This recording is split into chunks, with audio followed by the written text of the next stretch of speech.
کسی مائی کے لال کو جرت نہیں کہ ہاتھ لگائے. جب تک ہم زندہ ہیں کسی مسجد کے ایک اینٹ کو گرنے نہیں دیں گے. مسجد تک پہنچنے کے لیے جمعیت کے ابابیلوں کے سروں سے گزرنا ہوگا.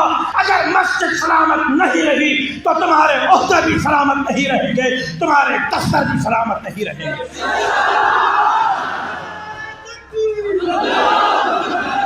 تم ہوتے کون ہو میری مسجد کی طرف میری آنکھ سے دیکھنے والے؟ چیف جسٹس صاحب, مسجد لاوارث نہیں. اگر تمہارے اندر جرت ہے, اگر تم نے مائی کا دودھ پیا ہے, آؤ مسجد کو گرا کے دکھاؤ, دیکھتے ہیں تم کیسے مسجد گراتے ہو. ہم مسجد کی چوکیداری کریں گے. چیف جسٹس صاحب, مسجد کے لیے بعد میں آئیں, پہلے شاہراہ فیصل پر ہمارے افواج پاکستان کی زمینوں پر بنے ہوئے پیٹرول پمپ گرانے کا حکم دیں. الحمدللہ رب العالمین والصلاة والسلام علی سید الانبیاء والمرسلین وعلی آلہ واصحابہ اجمعین الی یوم الدین.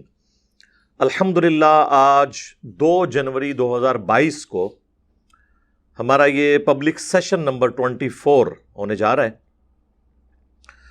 آپ کی پرچیاں سوالات والی میرے تک پہنچ چکی ہیں. ان سوالات کے جوابات دینے سے پہلے آج کل ایک کرنٹ ایشو ہے, میں اس کے اوپر تھوڑی گفتگو کر لوں. وہ سپریم کورٹ کا جو حالیہ فیصلہ آیا ہے کراچی کی ایک مسجد کے حوالے سے کہ وہ پبلک پارک میں بنائی گئی بغیر اجازت کے, یعنی سپریم کورٹ کی جو ڈیسیژن ہے اس کے مطابق, تو اس کو گرانے کی طرف وہ جا رہے ہیں. بہرحال ابھی اتنا آسان نہیں ہے, کافی مشکل کام ہے کہ اس کو یہ ایگزیکیوٹ کر سکیں. قرآن و سنت کی روشنی میں اس سچویشن میں ایک عام مسلمان کا کیا نظریہ ہونا چاہیے, میں اس کے اوپر 2-4 باتیں جو امپورٹنٹ ہیں وہ عرض کر دوں, کیونکہ اسلام کی جو ٹرو پکچر ہے وہ اللہ کے فضل سے اسی پلیٹ فارم سے پیش ہو رہی ہے. باقی تو سب اپنے اپنے فرقوں کی, اپنے بزرگوں کی, اپنے علماء کی باتیں کرتے ہیں. یہ جو مسجد ہے اس کا تعلق دیوبند فرقے سے ہے, اس لیے آپ دیکھ رہے ہوں گے کہ صرف علماء دیوبند کے بڑے جارحانہ قسم کے بیانات آ رہے ہیں, دھمکی امیز. کسی مائی کے لال کو جرت نہیں کہ ہاتھ لگائے. جب تک ہم زندہ ہیں کسی مسجد کے ایک اینٹ کو گرنے نہیں دیں گے. مسجد تک پہنچنے کے لیے جمعیت کے ابابیلوں کے سروں سے گزرنا ہوگا. اگر مسجد سلامت نہیں رہی تو تمہارے عہدے بھی سلامت نہیں رہیں گے, تمہارے دفتر بھی سلامت نہیں رہیں گے.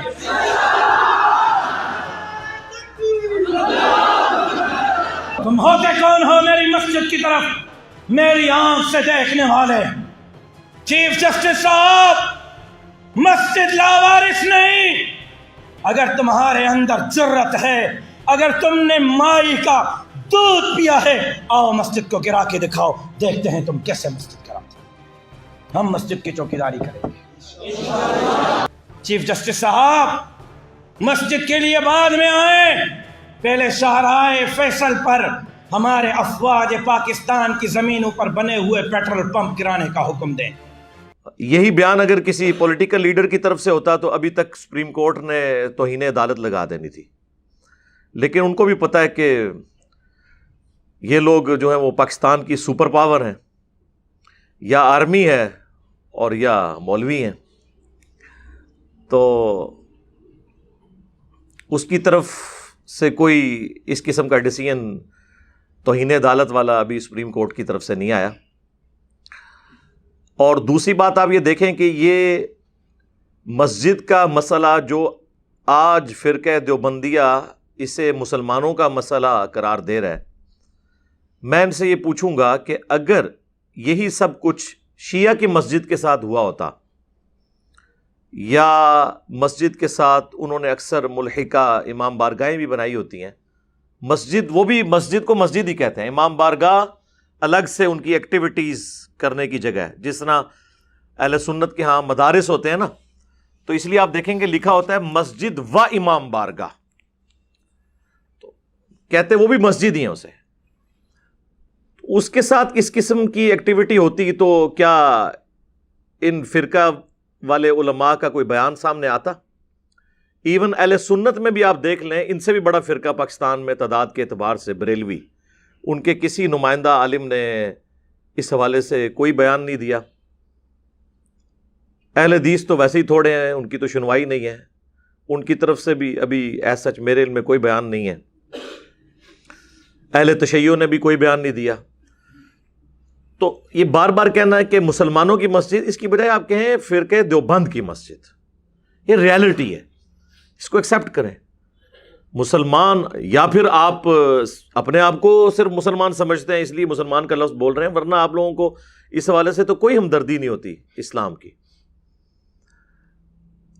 ان کا حال تو یہ ہے علماء کا، فرقہ باز اور سارے مکاتب فکر کے۔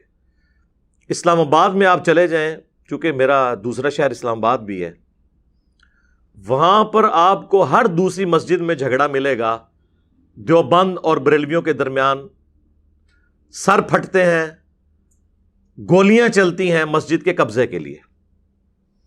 میں اس وقت 3rd ایئر کا اسٹوڈنٹ تھا انجینئرنگ یونیورسٹی میں، 1999 کی بات ہے، آج 2 جنوری 2022 ہے۔ تو اس وقت G11 مرکز میں ایک مرکزی مسجد کا جھگڑا چلا۔ اسلام آباد کا ہر سیکٹر 2 کلومیٹر بائی 2 کلومیٹر کا ہوتا ہے، اور اس کا پھر ایک بڑا مرکز ہوتا ہے جس میں مرکزی مسجد ہوتی ہے، پھر سب سیکٹرز کے اندر بھی چھوٹی مساجد ہوتی ہیں، کچھ جو ہیں وہ قانوناً بنائی جاتی ہیں اور کچھ غیر قانونی ہوتی ہیں۔ تو وہ جو بڑی مسجد تھی نا، جو مرکز کے سینٹر میں تھی، G11 مرکز میں، دیوبند اور بریلویوں کے درمیان اتنا جھگڑا ہوا کہ سر تک پھٹے۔ بالآخر دعوت اسلامی والے، یہ سبز پگڑی والی جماعت جو اب مختلف کلر کی پگڑیاں باندھ رہی ہے، یہ کامیاب ہو گئے، اور اس وقت وہ مدنی مرکز ہے اسلام آباد کا۔ ہر شہر میں ان کا ایک مدنی مرکز ہوتا ہے نا، تو اسلام آباد کا جو مدنی مرکز ہے وہ G11 مرکز کے اندر ہے، اور بالکل اس کے قریب اسلام آباد ہائی کورٹ ہے، G10 کے اندر، کوئی زیادہ دور کی بات نہیں ہے۔ تو مجھے یاد ہے، چونکہ ہم اس وقت دعوت اسلامی میں تھے، تو ہم نے یعنی ان بھائیوں کو دیکھا جنہوں نے سر باندھے ہوئے تھے، جو پھٹ گئے اس لڑائی کے دوران۔ کیونکہ اسلام آباد میں جو مساجد ہیں، یہ آپ سمجھ لیں فیکٹری ہیں۔ ابھی سیکٹر جسٹ لانچ ہوتا ہے نا، اور دور دراز تک کوئی مکان نہیں بنا ہوتا، نہ کوئی سڑک بنی ہوتی ہے، تو آپ کو نظر آئے گا کہ زمینوں کے اندر کوئی اللہ کا درویش بندہ، انورٹڈ کاماس میں، ایک چھوٹا سا حمام لے کے، ایک چٹائی لے کے بیٹھا ہوگا۔ آپ بڑا ترس کھائیں گے کہ یار کیا اسلام کی خدمت ہو رہی ہے، بندے ہی کوئی نہیں، اور اس نے ایک چھوٹا سا کمرہ بنا کے، تو کچی سی وہ اس کی اینٹوں کا جوڑ کے، یا بعض اوقات لا کے وہ کنٹینر لا کے کھڑا کر دیتے ہیں، اس میں مسجد ڈکلیئر کر دیتے ہیں، کتنی اسلام کی خدمت ہو رہی ہے۔ لیکن آپ کو پتہ نہیں کہ وہ اتنی بڑی انویسٹمنٹ کر رہا ہے کہ یعنی اس ملک میں اس سے بڑی انویسٹمنٹ آپ سوچ بھی نہیں سکتے، اربوں کی وہ انویسٹمنٹ کرنے جا رہا ہے، اربوں کی۔ لیکن وہ سٹارٹ ہوگی شاید 10 سال بعد، 15 سال بعد، 8 سال بعد، اب یہ نہیں کنفرم کہ کب تک ہوگی، لیکن وہ بیٹھا رہتا ہے استقامت کے ساتھ۔ میں نے تو خود G13 میں دیکھا ہے، ایک مسجد ہے سیدنا حسین ابن علی رضی اللہ تعالی عنہما وعلیہم السلام، دیوبند کی مسجد ہے۔ تو وہ بندہ بھی، اس وقت میں وہاں کبھی راہ گزرتے نماز پڑھتا تھا جب کوئی نمازی اکا دکا ہوتے تھے۔ آج آپ جائیں تو ملٹی سٹوری بلڈنگ بنی ہوئی ہے، لاکھوں کروڑوں کی انکم ہو رہی ہے وہاں سے۔ ظاہر چندہ بک کھل جاتی ہے، لا کے بچے جو ہیں وہ KP سے لا کے، غریب گھرانوں کے بچے وہاں پہ وہ رکھ لیتے ہیں سامنے رکھنے کے لیے، گاڑیوں میں پھر رہے ہوتے ہیں۔ اس وقت آپ جاتے ہیں تو آپ کو ترس آتا ہے کہ بیچارہ کیا کر رہا ہے یہ ادھر، لیکن آپ کو پتہ ہی نہیں کتنا سمجھدار ہے۔ ہمارا کوئی پولیٹیشین، کوئی جرنیل، کوئی جج اتنا سمجھدار نہیں ہوتا جتنے یہ علماء ہوتے ہیں۔ تو وہ پوری انویسٹمنٹ کرتے ہیں، وہ اندر سے نکلوا لیتے ہیں نا کہ کہاں مسجد بنے گی پہلے ہی، ابھی وہ سیکٹر لانچ بھی نہیں ہوا، یا لانچ ہوا ہے اور ابھی مکان نہیں بننے شروع، جا کے بیٹھ جاتے ہیں۔ پھر کوئی اگر زیادہ تگڑا ہے تو لڑائیاں شروع ہو جاتی ہیں۔ تو یہ وہاں پہ تماشا لگا رہتا ہے، ہمیں تو یوزول پتہ ہے یہ۔ میں آپ لوگوں کو اس لیے بتاتا ہوں کہ میں نے دونوں گھر دیکھے ہوئے ہیں، علماء کا کلچر بھی آبزرو کیا ہوا ہے اور یونیورسٹیز کا بھی، تو دونوں طرف کا مجھے آئیڈیا ہوتا ہے کہ یہ کیا کچھ چل رہا ہوتا ہے۔ یہ لوگ آپس میں ایک دوسرے کی فرقے کی مسجد کا احترام بھی نہیں کرتے، چھینتے ہیں ان سے۔ میں تو کہتا ہوں اس سے بھی بڑھ کر ہمیں دوسرے جو ریلیجنز ہیں ان کی عبادت گاہوں کا بھی احترام کرنا چاہیے، اور اللہ تعالیٰ نے ہمیں یہ چیز سکھائی ہے۔ سورۃ الحج میں اللہ تعالیٰ نے کیٹاگوریکلی مینشن کیا ہے کہ اگر اللہ تعالیٰ بعض کو بعض سے ٹکرواتا نہ، یعنی لڑائی کے ذریعے یا جنگوں کے ذریعے، تو خانقاہیں، گرجے، معبد اور مسجدیں، اللہ نے مسجدوں سے پہلے باقی جو ریلیجن ہے ان کی عبادت گاہوں کا ذکر کیا ہے، یہ سب کے سب ڈھا دیے جاتے۔ یعنی یہ جہاد اور قتال کی برکت ہے، یعنی وہ قتال نہیں جو زیادتی والا ہو، جو واقعی جینون ہو ظلم کے خاتمے کے لیے، کہ دنیا میں خانقاہیں آباد ہیں، گرجے آباد ہیں، معبد آباد ہیں، یعنی عبادت کرنے کی جگہ، اور مساجد جہاں پہ اللہ کا ذکر کثرت کے ساتھ کیا جاتا ہے۔ یہ سورۃ الحج کی آیت نمبر 40 آپ پڑھ کے دیکھ سکتے ہیں۔ تو کسی بھی ریلیجن کی عبادت گاہ ہو اس کا احترام ہے، اور پھر مسلمانوں کے لیے تو آپس میں ایک دوسرے کی مساجد کا احترام ہونا چاہیے۔ اب رہا یہ سپریم کورٹ کا فیصلہ، تو اس کے حوالے سے میں کہوں گا کہ سپریم کورٹ جو فیصلے کرتی ہے نا، ان فیصلوں میں اتنی کمزوریاں پائی جاتی ہیں کہ ان فیصلوں کا دفاع پبلکلی ممکن نہیں ہے۔ اس کی وجہ یہ ہے، کچھ عرصہ پہلے اسی سپریم کورٹ نے پاکستان لیول کے ایک، آپ سمجھ لیں، دہشت گرد قسم کے پراپرٹی ڈیلر، نام لیے بغیر، جو لوگوں کی زمینیں ہتھیاتا ہے، دوسری طرف دسترخوان بھی چلا رہا ہے، اللہ تعالیٰ کو تو اس طرح دھوکہ نہیں دیا جا سکتا، تو وہ اس سے انہوں نے 400 ارب روپیہ لے کر اس کی جو انلیگل جگہ تھی اسے لیگل کیا۔ سب کو پتا ہے، ہمارے پرائم منسٹر صاحب کو بھی پتا ہے، جن کی جماعت کا نام ہی تحریک انصاف ہے، لیکن انہوں نے بھی آنکھیں بند کر لی۔ اور پھر انگلینڈ جو کچھ اس کو جرمانہ پڑا اور اس کھاتے میں یہاں پہ، وہ آپ تو پوری ایک گیم ہے، میں اب اس کو ڈسکس نہیں کرنا چاہتا، وہ پوری عوام کو پتا ہے۔ اللہ کا شکر ہے ڈیجیٹل میڈیا نے بڑے بڑے نام نہاد شرفاء کو ننگا کر دیا عوام کے سامنے۔ تو وہاں پہ سپریم کورٹ کا یہ ایٹیچیوڈ ہے۔ حال ہی میں آپ کو پتا ہے یہ نسلا ٹاور کراچی میں، یعنی لوگوں نے، بچاروں نے اپنی پوری زندگی کی کمائیاں جوڑ جوڑ کے وہاں پہ اپارٹمنٹ لیے، اس کو گرانے کا تو حکم دے دیا۔ بھئی اس چیز کی گارنٹی کون لے گا کہ جن لوگوں کے آپ نے یہ مکان ان سے چھین لیے ہیں ان کو پیسہ کون دلوائے گا؟ سپریم کورٹ کہہ رہی ہے کہ جی اب ہم وہ جگہ بیچ کے پیسے وہ جگہ بیچنے سے کیا جو اپارٹمنٹس کی قیمت ہے وہ ادا ہو سکتی ہے؟ وہ تو 100واں حصہ بھی نہیں بنے گا، اور گورنمنٹ تو خود IMF سے قرضے لے رہی ہے، ان کے پیسے کون دے گا ان کو؟ اور یہی سپریم کورٹ کچھ عرصہ پہلے اسلام آباد میں ایک بہت بڑی بلڈنگ جہاں پہ ججز کے اپارٹمنٹس تھے، جرنیلوں کے تھے، پولیٹیشنز کے تھے، اسے لیگلائز کر دیا انہوں نے۔ سب سے بڑھ کے ہمارے جو اس وقت سٹنگ پرائم منسٹر ہیں، ان کا 300 کنال کا گھر بنی گالا کے اندر، اسے لیگل کر دیا اور غریبوں کی جھونپڑیاں گرا دی۔ اس کے بعد اگر سپریم کورٹ یہ کہے کہ جی ہمارے فیصلوں کا احترام ہونا چاہیے، آپ کی حرکتیں ایسی ہیں کہ آپ کا احترام ہو۔ شرعی مسئلہ یہ ہے کہ قبضے کی جگہ پر مسجد نہیں بنائی جا سکتی، اور یہ کوئی بھی عالم دین آپ کو یہ نہیں کہے گا کہ آپ قبضے کی جگہ کے اوپر مسجد بنائیں، لیکن بن چکی ہے۔ تو اب جس طرح آپ بڑے بڑے ٹائکونز کو لیگلائز کر دیتے ہیں ان کی پراپرٹیز کو، تو ٹھیک ہے، اس مسجد کا بھی جو آپ سمجھتے ہیں معاوضہ بنتا ہے اس جگہ کا، وہ لے کے لیگلائز کر دیں۔ اب یہ نہیں ہو سکتا کہ آپ 2 قوانین رکھنا شروع کر دیں، عام لوگوں کے لیے اور قانون ہو اور بڑوں کے لیے اور قانون ہو۔ باقی یہ میں بھی اس کو کنڈیم کرتا ہوں کہ قبضے کی جگہ پہ بالکل مسجد نہیں ہونی چاہیے۔ اسلام آباد میں اس وقت آلموسٹ 250 کے قریب مساجد ایسی ہیں جو اللیگل ہیں، لاہور میں 1000 کے قریب ہیں، کراچی میں 5000 کے قریب ہیں، یعنی یہ محتاط میں آپ کو فگرز بتا رہا ہوں، اس سے زیادہ ہی ہوں گی، تو نہیں ہونی چاہیے۔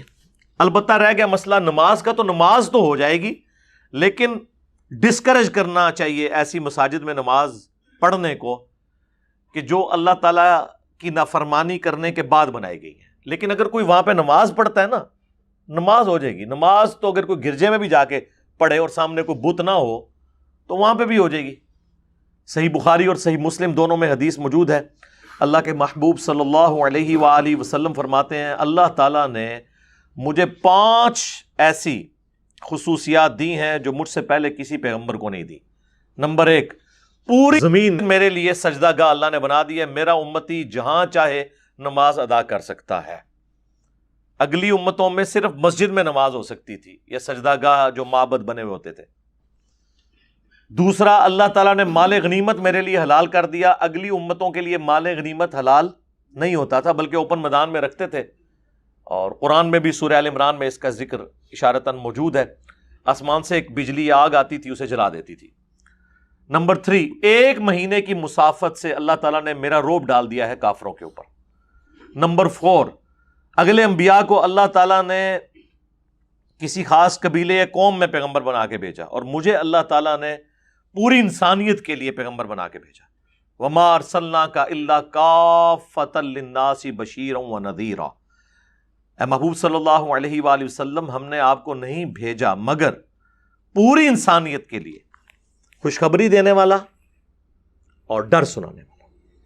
وَمَا أَرْسَلْنَاكَ إِلَّا رَحْمَةً لِلْعَالَمِينَ، اور اے محبوب صلی اللہ علیہ وآلہ وسلم، ہم نے آپ کو نہیں بھیجا مگر رحمت بنا کر تمام جہان والوں کے لیے۔ اور 5واں، آپ صلی اللہ علیہ وآلہ وسلم نے فرمایا مجھے اللہ تعالیٰ نے قیامت کے دن شفاعت کا اذن دیا ہے۔ اور صحیح مسلم میں جو حدیث ہے اس میں ایک 6ٹھی خصوصیت بھی آئی ہے، اور وہ یہ ہے کہ مجھ پہ ختم نبوت فرمائی ہے، اور اس میں الفاظ ہیں خوتیمہ۔ وہ اکثر جو قادیانی ہے نا وہ دھوکہ دیتے ہیں، نہیں، قرآن میں آیا خاتم، خاتم ہوتا تو ہم مسلمانوں والا مطلب مانتے، تو خاتم کا لفظ صحیح مسلم کے اندر موجود ہے۔ خاتم سے بھی ان کا مسئلہ حل نہیں ہوتا، اس میں میری کئی ایک ویڈیوز ہیں، ایک ویڈیو ضرور ریکمینڈ کیا کریں سب کو، قادیانیوں کو دعوت اصلاح، جس کو سن کر الحمدللہ کئی لوگوں نے اسلام قبول کیا اللہ کے فضل سے۔ تو یہ 5 خصوصیات یا 6 خصوصیات، ان میں سے پہلی یہ ہے کہ پوری زمین میرے لیے سجدہ گاہ بنا دی گئی، تو اس کے تحت نماز ہو جائے گی، نماز کا کوئی ایشو نہیں ہے، لیکن قبضے والی مسجد کو ڈسکریج کرنا چاہیے کہ وہاں پہ عام لوگ نہ جائیں تاکہ اس چیز کو پروموشن نہ ملے۔ جس طرح صحیح مسلم میں حدیث ہے، نبی صلی اللہ علیہ وآلہ وسلم کے سامنے خودکشی والے کا جنازہ لایا گیا، آپ نے کہا کہ میں نہیں پڑھتا، لیکن صحابہ کو آپ نے منع نہیں کیا، ظاہر ہے مسلمان تو تھا کلمہ گو۔ بخاری اور مسلم دونوں میں حدیث ہے کہ مقروض کا جب جنازہ لایا جاتا تو نبی صلی اللہ علیہ وآلہ وسلم پڑھنے سے انکار کرتے تھے، اور جب اللہ نے آپ کو وسعت دے دی تو پھر آپ قرآن کی آیت پڑھتے، النبی اولی بالمؤمنین من انفسہم وازواجہ امہاتہم، نبی مومنین کی جانوں پر ان سے بڑھ کر حق رکھتے ہیں، اور نبی کی بیویاں امت کی مائیں ہیں۔ یہ آیت پڑھ کے، حالانکہ اس آیت کا مطلب تو یہ تھا کہ امت نے اپنے نبی کے لیے تن من دھن لوٹانا ہے، لیکن ہمارا پیر وہ ہے کہ جو یہ آیت پڑھ کے کہتا تھا کہ میری امت کا مجھ پہ حق ہے کہ میں روحانی باپ ہوں، چونکہ میری بیویاں امت کی مائیں ہیں، لہٰذا اس بچے کا قرضہ میں اتاروں گا۔ مال غنیمت میں جب اللہ نے وسعت دی غزوہ خیبر کے بعد، تو حضور مقروض کا خود قرضہ اتار کر پھر اس کا جنازہ پڑھایا کرتے تھے۔ صحیح مسلم میں تو یہاں تک آیا کہ شہید کا ہر گناہ معاف ہو جائے گا، قرض نہیں معاف ہوگا۔ حقوق العباد کا مسئلہ ہے، لہٰذا یہ جگہوں پہ جو قبضے ہیں یہ حقوق العباد کا مسئلہ ہے۔ گورنمنٹ کی ذمہ داری ہے کہ مسجد کے لیے جگہ دے، لیکن یہ نہیں کہ آپ نے زبردستی چھین لینی ہے، کسی قانون کے تحت چھینیں گے نا، ورنہ تو پھر دیوبندیوں نے یہ جگہ لی ہے پارک میں، کل کو بریلوی کہیں گے ہمیں بھی جگہ دیں، اہل حدیث کہیں گے ہمیں بھی دیں، شیعہ کہیں گے ہمیں بھی دیں، تو یہ ایک سلسلہ شروع ہو جائے گا۔ تو قبضے کی جگہ تو نہیں آپ لے سکتے اس بنیاد پہ کہ حکومت نے جگہ نہیں دی ہے، آپ اس کو لیگل طریقے سے معاملات کو لے کے چلیں۔ صحیح بخاری اور صحیح مسلم دونوں میں حدیث ہے سعید ابن زید حضرت عمر کے بہنوئی ہیں، عشرہ مبشرہ اصحاب میں سے ایک ہے. ان کے اوپر ایک عورت نے الزام لگایا. اس عورت کا نام تھا اروا. اروا الف کے ساتھ، الف را وا اور یا. ایک لفظ ہے عروا، وہ مردوں کا نام ہوتا ہے، وہ عین کے ساتھ ہوتا ہے، اس کے اوپر پیش ہوتا ہے. اور بائی چانس یہ دونوں نام اس حدیث میں ہے. عروا ابن زبیر روایت کرتے ہیں کہ اروا نامی ایک عورت تھی جس نے الزام لگایا سعید ابن زید پر کہ اس نے میری زمین پہ قبضہ کر لیا.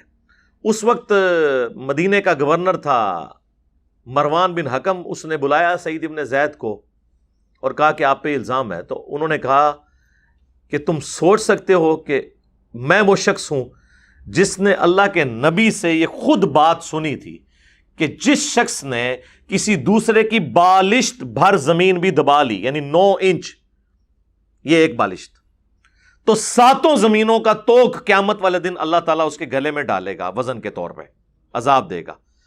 جبکہ یہ خود بات میں نے اللہ کے نبی سے سن رکھی ہو، اس کے باوجود میں کسی کی زمین دبانے کا سوچ بھی سکتا ہوں. یہ صحابہ میں اور عام امتیوں میں فرق ہے. وہ جب سنتے تھے تو اس کو اسی طرح ہی سمجھتے تھے. وہ یہ نہیں کہتے تھے یا اللہ جو کچھ بھی ہے تیرے محبوب کی امت سے ہیں، نہ، ان کو یہ پتا تھا کہ محبوب کی نسبت کام اسی صورت میں آئے گی جب محبوب والے کام ہوں گے صلی اللہ علیہ وآلہ وسلم. تو مروان نے کہا کہ حضرت مجھے اور کسی دلیل کی ضرورت نہیں ہے، آپ خود ثقہ اور صدوق راوی ہیں. انہوں نے کہا نا ایتھے نہیں مسئلہ ختم ہویا. انہوں نے وہاں کھڑے ہو کر عدالت کے اندر اس عورت کے لیے بد دعا کی کہ اللہ جس زمین کے قبضے کا اس نے مجھ پہ الزام لگایا نا، اسی زمین میں اسے موت دینا ذلیل و خوار کر کے. اور مسلم شریف میں تو پھر آگے ڈیٹیل آتی ہے، یہ بخاری میں بھی ہے مسلم میں بھی. مشکات کی 3 جلد میں آپ کو کرامات والے چیپٹر میں مل جائے گی. یہ صحابہ کی اوریجنل کرامات ہیں، جو میں اکثر کہتا ہوں کہ کرامت دعا ہوتی ہے، کار کے نہیں کچھ بخا سکتا. ایسے نہیں رکھنا.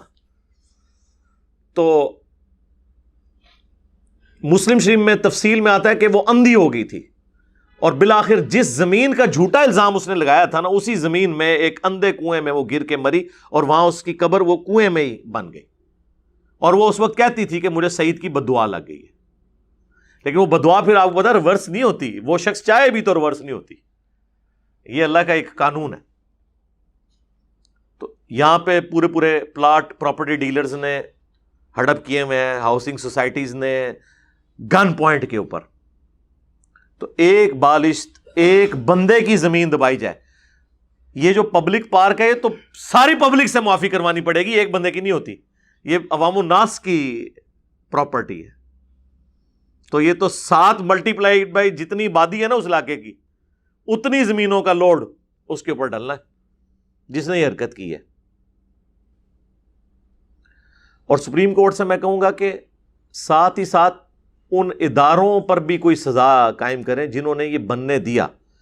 اتنی بڑی وہ 5-6 سٹوری بلڈنگ، 7,000 نمازیوں کی گنجائش، وہ ایک دن میں تو نہیں بنی، چندے اکٹھے کر کر کے بنائی ہے انہوں نے. جب بن رہی تھی اس وقت ہمارے یہ ریاستی ادارے اور جو متعلقہ محکمے تھے وہ کدھر مرے پڑے ہوئے تھے. ان کو کون سزا دے گا؟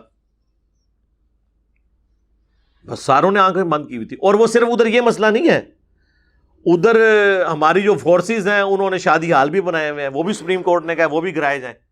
ساروں نے ہی اپنا اپنا حصہ ڈالا ہوا ہے. ظاہر ہے جی عوام جس طرح کی ہے، اب ہمارے ریاستی اداروں کے لوگ بھی تو اسی عوام کا حصہ ہے نا، وہ کوئی خلائی مخلوق تو نہیں ہے، ادھر سے ہی آئے ہوئے ہیں. تو ان میں بھی وہی خرابیاں پائی جاتی ہیں جو ان میں عوام الناس کے اندر ہے. لیکن یہ آخرت میں جائیں گے تو پتہ چل جائے گا. صحیح بخاری میں حدیث ہے، اللہ کے محبوب صلی اللہ علیہ وآلہ وسلم نے فرمایا جس نے دنیا میں کسی کے ساتھ کوئی ایسا لین دین کرنا ہے، کسی کا حق دبایا ہوا ہے، تو دنیا میں معافی تلافی کر لو، کیونکہ آخرت کے دن درہم اور دینار نہیں ہوں گے. تمہیں اپنی نیکیاں دے کر جان چھڑانی ہوگی، اور اگر نیکیاں ختم ہو گئیں تو دوسروں کے گناہوں کا وبال اٹھانا ہوگا.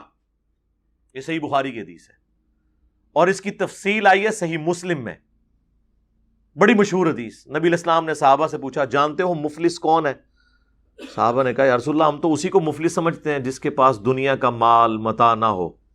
آپ صلی اللہ علیہ وآلہ وسلم نے فرمایا میری امت کا مفلس وہ ہے جو قیامت والے دن نماز، روزہ، زکوٰۃ، ساری بڑی بڑی نیکیاں، ایک ایک نیکیاں آپ نے گنوائی، ڈھیروں ڈھیر پہاڑوں کے برابر لے کر آیا، لیکن اس حال میں آیا کہ دنیا میں کسی کو گالی دی، کسی کا خون بہایا، کسی کو مارا پیٹا، کسی کا مال ہڑپ کر لیا، چاہے وہ زمین کی شکل میں کیا یا سونا چاندی کی شکل میں یا کرنسی کی شکل میں.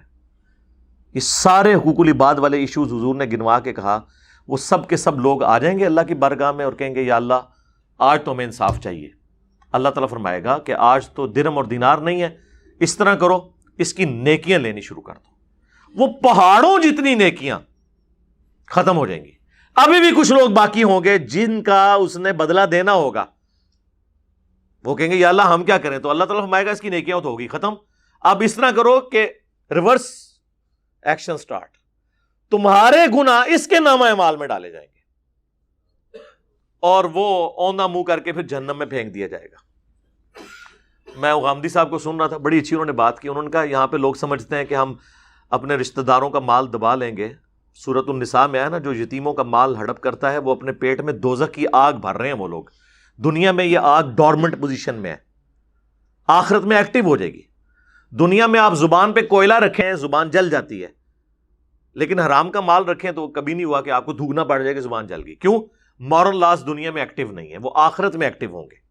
وہ پیٹ میں وہی جہنم کی آگ بن جائیں گے جو دنیا میں پیٹ کو نہیں جلاتے. بعض کو دنیا میں بھی سزا مل جاتی ہے، جسے نہیں ملی ٹینشن نہ لیں، آخرت کی تو اس سے بھی زیادہ سخت ہے،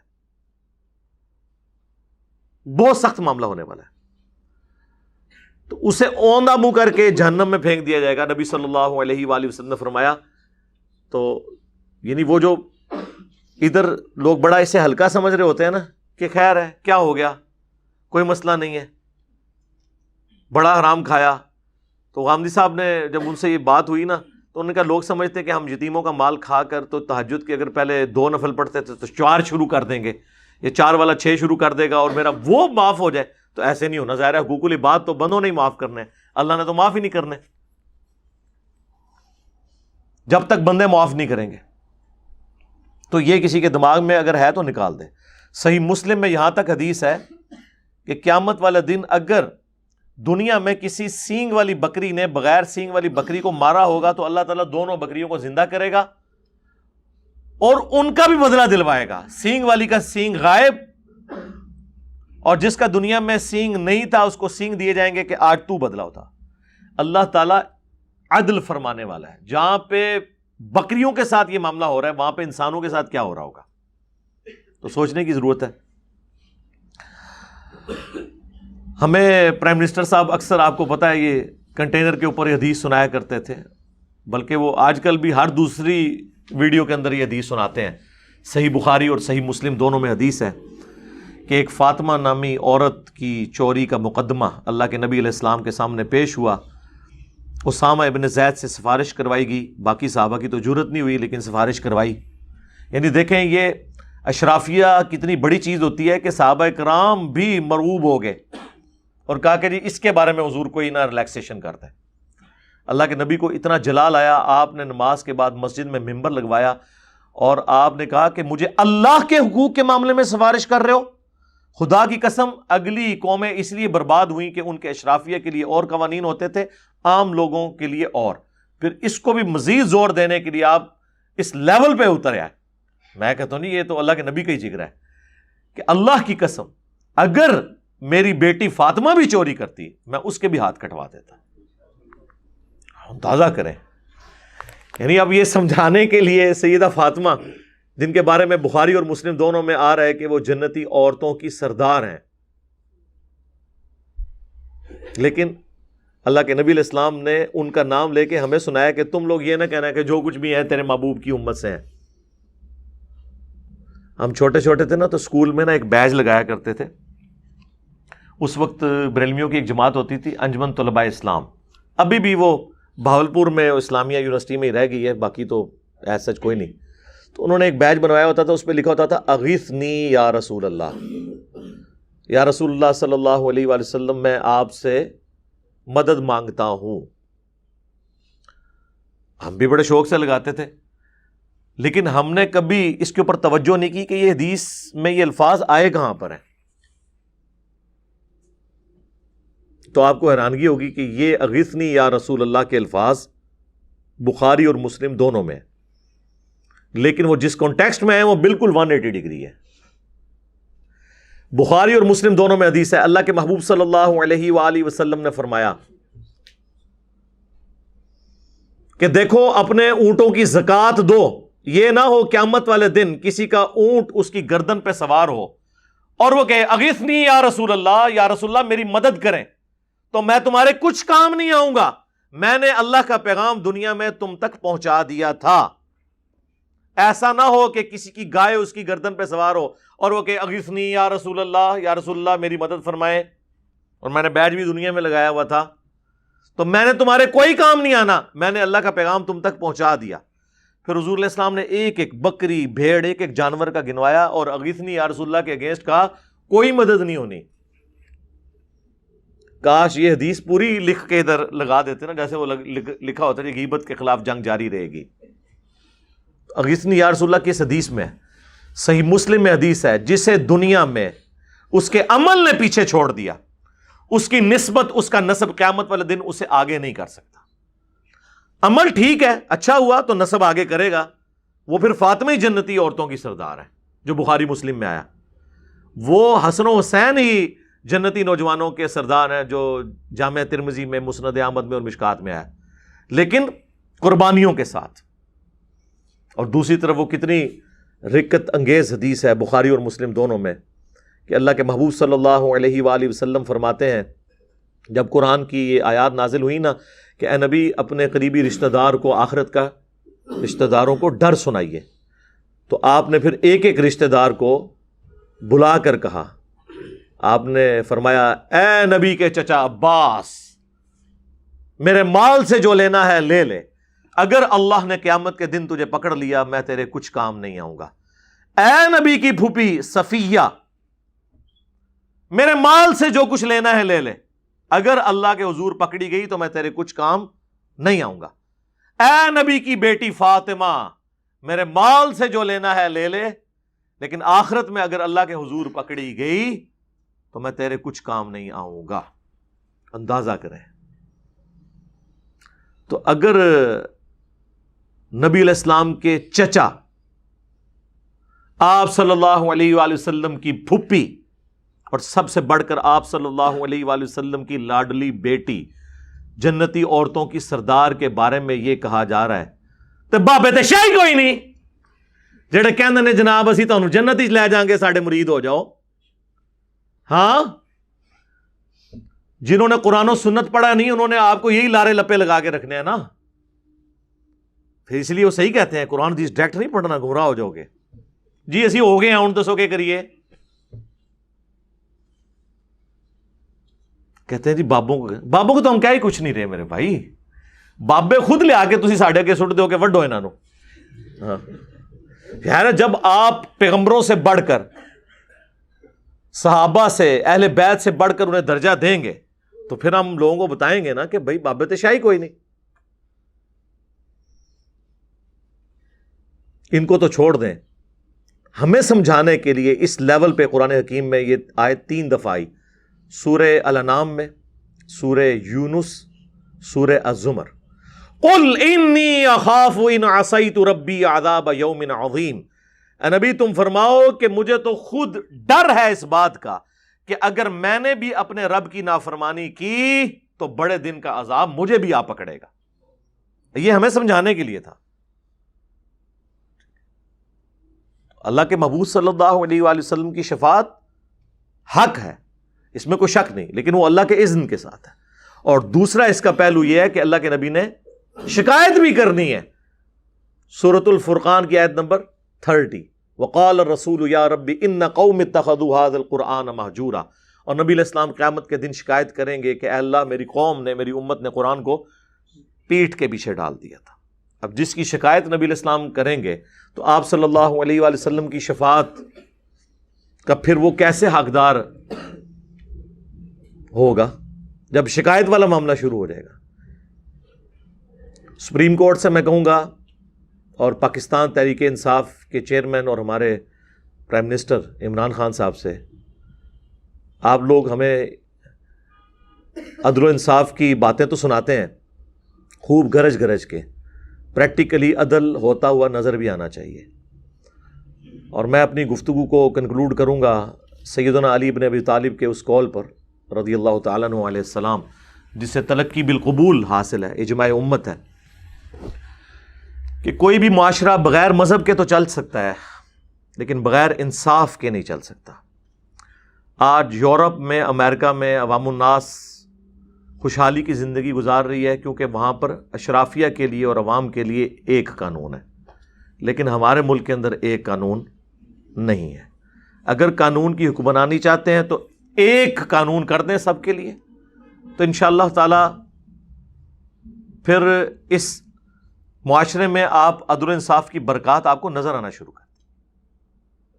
باقی اگر آپ اس طرح سنگل آؤٹ کریں گے کہ اشرافیہ کو آپ 400 ارب روپیہ لے کے چھوڑ دیں گے، اشرافیہ کے گھر، ان کی بلڈنگز، ان کے اپارٹمنٹس آپ لیگلائز کریں گے، مساجد کو آپ کہیں گے گرا دیں، تو پھر ہمارے جیسے منصف مزاج جو سپیکرز ہیں وہ بھی آپ کے ساتھ کھڑے نہیں ہوں گے۔ ظاہر ہے کہ انصاف تو نہیں ہو رہا نا، انصاف تو یہ ہے کہ سب کے لیے برابر ہو۔ تو اس مسجد کے لیے بھی ٹھیک ہے، اب جب آپ نے ایک پریسیڈنٹ سیٹ کیا ہے کہ آپ پیسے لے کر لیگل کر دیتے ہیں، بلکہ بڑوں کو تو بغیر پیسے لیے لیگل کر دیتے ہیں، تو کریں پھر آپ لیگل، بجائے کہ ملک کے اندر کوئی ہنگامہ کھڑا ہو۔ تو اس میں بیک فٹ پہ آنے پہ ہی عافیت ہے۔ صلو علی محمد و آل محمد، اللہم صلی علی محمد و علی آل محمد و اصحاب محمد اجمعین الی یوم الدین، آمین۔